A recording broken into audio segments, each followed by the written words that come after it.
name is Anna Agresta, and I'm here to tell you about my ghost encounters. Boogity woogity. Okay, it was a dark and stormy night. No, just kidding.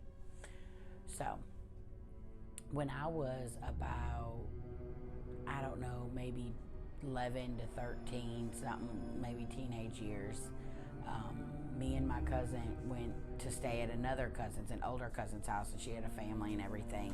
And we were in a little town called Berwyn, Illinois.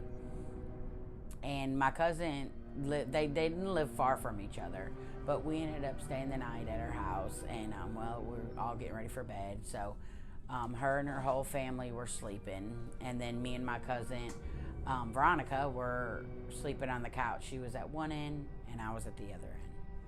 So as I was laying there, I kept hearing noises.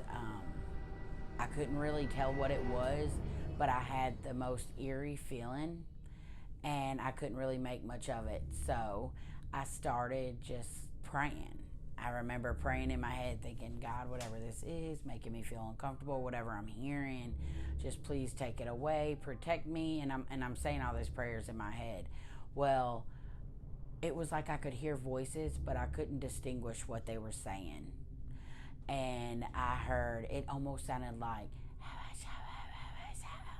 and the weird thing is, I could distinguish a man and a woman's voice, but I couldn't make out what they were saying. And the more I prayed, I felt like the more intense, closer, louder it kept getting. And so I was terrified.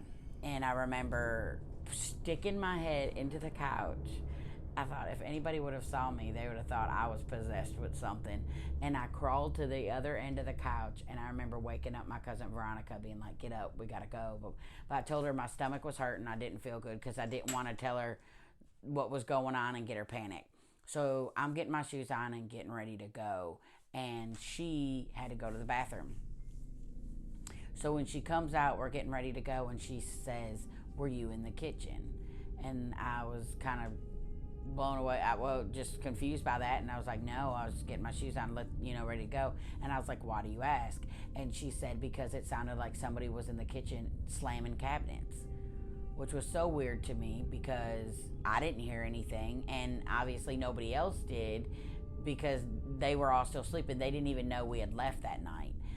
So we get out so we had to walk to her house, which had to go like a few blocks in dark alleys.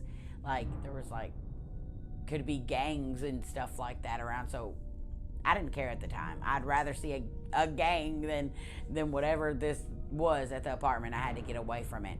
And we get to the house, and I remember that morning, my mom and them getting on to us about walking at that time of night, in the alleys and stuff, and we shouldn't have done that and all that. But I really, once again, I did not care because there was something really funky going on in that apartment, and stuff that was not supposed to be there were there. Okay, not cool.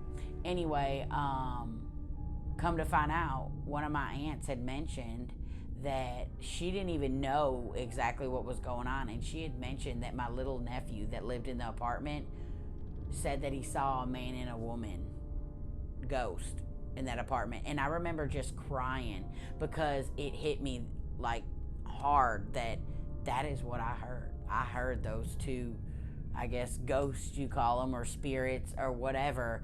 That is what I heard that night, and it just terrified me all over again. And another time, I can't remember if it was the same apartment complex, but the apartments were super old. Who knows what had happened in those apartments, throughout all the years. But the apartments were pretty old, and there's no telling what has happened. But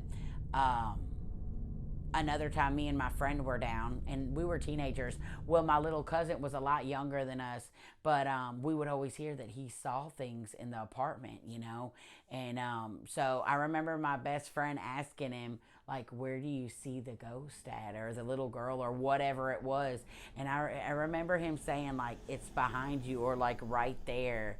And no lie, He has a toy that just starts going off like lights, and it's like in a movie Insidious where that the walker starts going off. That's how it was. It was this toy just lighting up, blink, so loud. I remember holding my ears because I'm weird, and when I get scared, I hold my ears, whatever, and screaming like, shut it off, because it scared me so much. And him as a little kid, he was looking at me like, because I guess it was normal to him, but it scared me so bad. And I remember also us seeing the refrigerator door open by itself.